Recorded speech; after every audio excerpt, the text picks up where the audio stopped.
Copy something. 16 westbound. Shut down right there for accident due to the tornado. For 2 people injured inside the residence, unknown injuries at this time. I was taking shelter with my family in Murray at the time, and I had received a phone call that there was a tornado going to the river counties, and there was some damage. Adam, I'm right at the corner of Rebecca and Cassidy, if that unit needs help. He's unit advising there's a low-hanging power line on Fisher Road on the airport road. From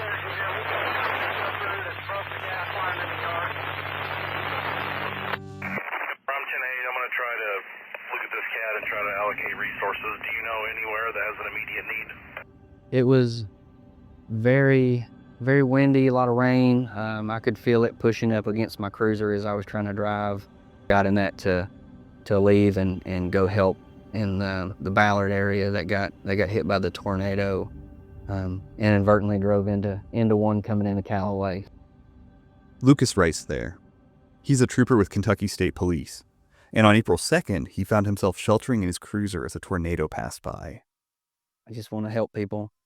Before I was a trooper, I was a firefighter and a paramedic for the city of Mayfield, and I found myself oftentimes going to incidents after something bad had occurred, and I had to put the pieces back together. My father was a trooper, so that was a big influence on where I went, but I knew I wanted to be the police, so that way I could prevent the incidents from happening, so that way there were no pieces to put back together.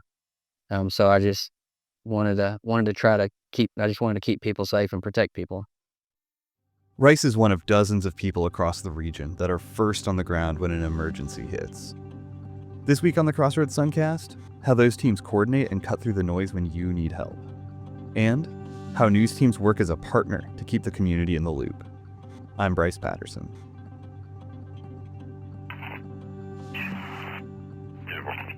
Boy, that ambulance needs to be aware of those traffic lights. They won't clear it. This week, I'm joined by WPSD Assignment Manager Charity Blanton and Senior Executive Producer Morgan Regal. Charity interviewed Lucas Price and several other first responders in the wake of the April 2nd tornadoes. The night of the storm, she was seated directly next to our scanner, tracking updates and sending out news teams.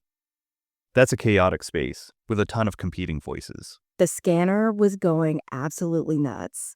I mean, it's constant chatter on the scanner. Then we've got the TV on, so we're listening to what Trent and Mark and Nolan are saying about what's happening. Morgan and I were calling each other incessantly with like the latest updates. We probably called each other like 30 times, and it would be like, we should keep an eye on what's happening in Murray. Click, it's just like, and then there's people talking too. So it is so much information that you're sort of trying to filter out. One to all units, please be very cognizant of radio traffic. There's a whole lot of people on this channel. Keep it short and succinct, please. So how does Charity process that information for the newsroom? Main thing that I try to keep in mind when sort of processing information is what would I want my family member to know if they were stepping out the door? Trying to hear if people might be in danger in a certain area during the tornadoes and severe weather. Is there any damage? Are there roads blocked? Are there car accidents? Are there power poles down and people don't, they're not going to have electricity for a little bit? I'm typically a pretty quiet person, I would say, but every time I heard something that I thought was really important, I'm shouting it across the room because everybody needs to know. For crews on the ground, they're working through the noise of a chaotic situation and communicating across a range of agencies. Here's Paducah Police Community Engagement Officer Blake Quinn.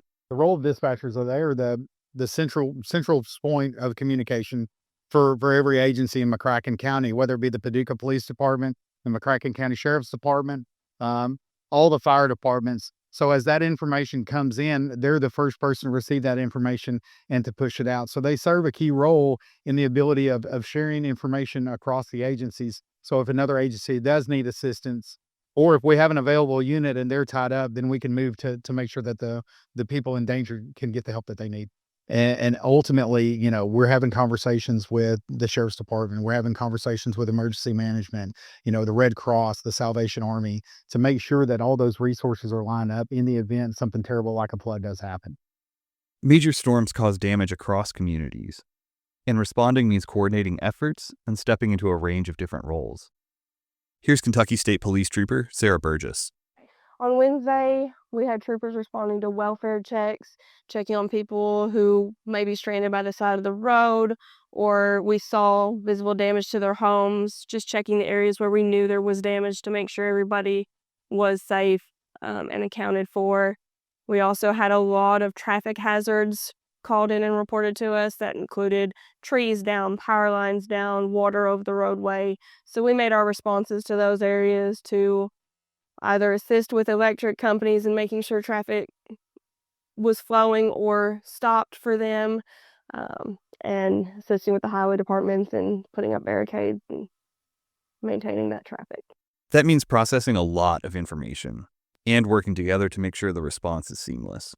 Here at Post 1, our telecommunicators do also dispatch for several local agencies, including like here in Graves County, the dispatch for the Graves County Sheriff's Office and the Mayfield Police Department, as well as all of the fire and EMS agencies within the county as well. There's other counties similar to that. So that plays a role into some of that response. Blake Quinn describes the process as similar to medical crews in a hospital. There's a lot of things happening very quickly. And so it's important, particularly for the dispatchers, to start triaging information. And if we're tying up a channel with a lot of information, sometimes, they'll have to step in and say, hey, look, we've got a lot of stuff coming in. So everybody's, take a pause, tell us what you need to tell us, because they're having to process all that information as it's coming in. They have to look at the big picture and see what's an emerging threat, what needs the most resource, and what maybe can hold for a little bit. Charity and Morgan also work through a triage process when storms hit. If we've got a power pole down on a road, but then we've got, a tree that has fallen into someone's house and is right in the middle of their living room, probably going to go for the more dangerous situation as opposed to the thing that's just happening everywhere. Part of that process? Helping the community to understand what's happening and make decisions. This is life and death for some people. Some people really don't know, like, is my family okay? Somebody watching in Paducah, is my grandma who lives in Mayfield okay? Going through, the city and, saying this is where the worst of the hit, here's where, it came through the town square. Okay, my grandma lives 3 miles from town square. Gives me a little sense of relief that she's probably okay.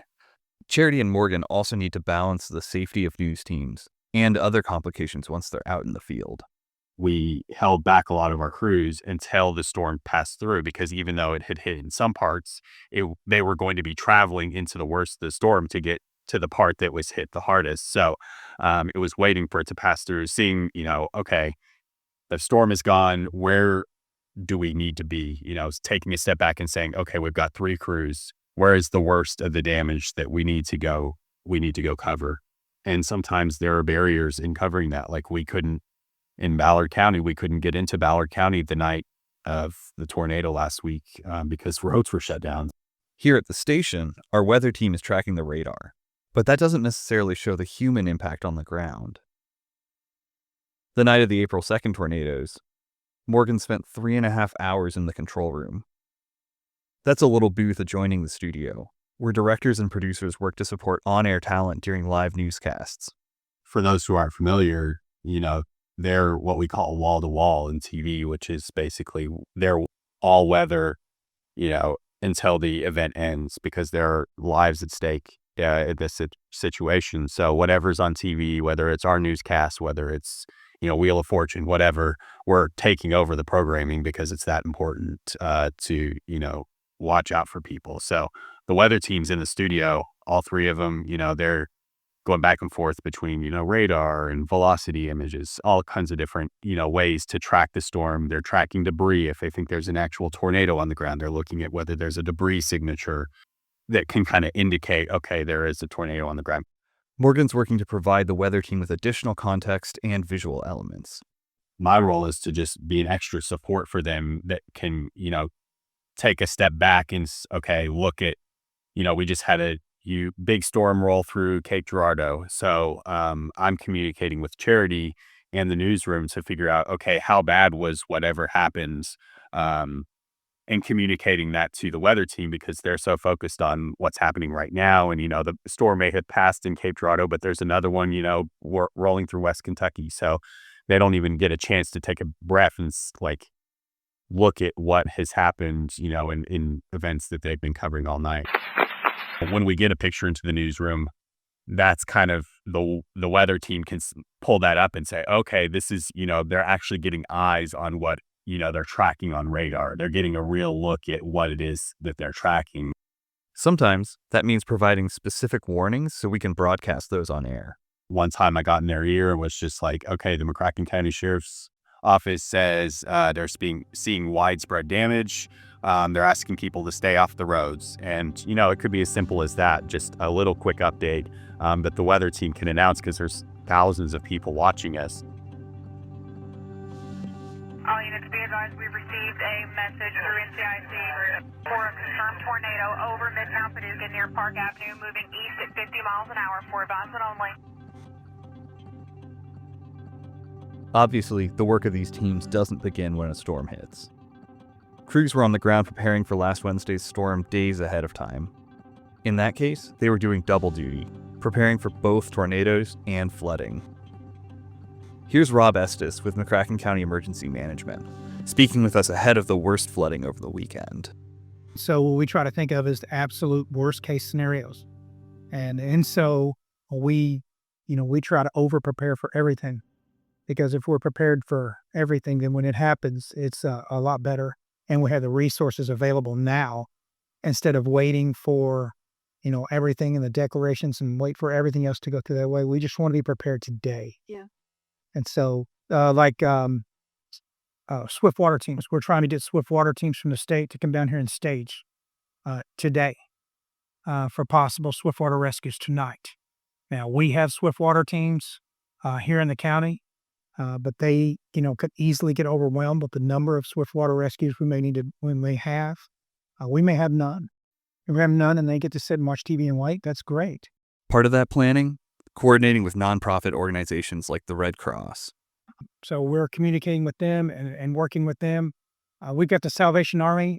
These guys have been here since before we even had any type of disaster or we even had any type of weather.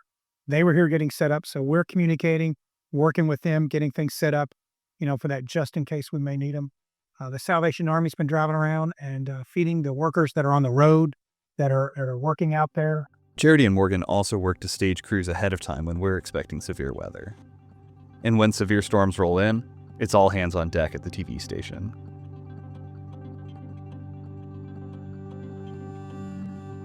The National Weather Service has confirmed at least 14 tornadoes across our region on the night of April 2nd. The flooding that followed prompted dozens of water rescues across the area, 50 in McCracken County alone. Recovery work is ongoing in areas impacted by those storms. If you or someone you know has been impacted, you can learn more about the available resources at WPSD-Local6.com.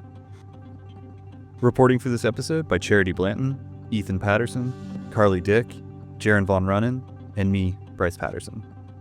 Thank you for listening.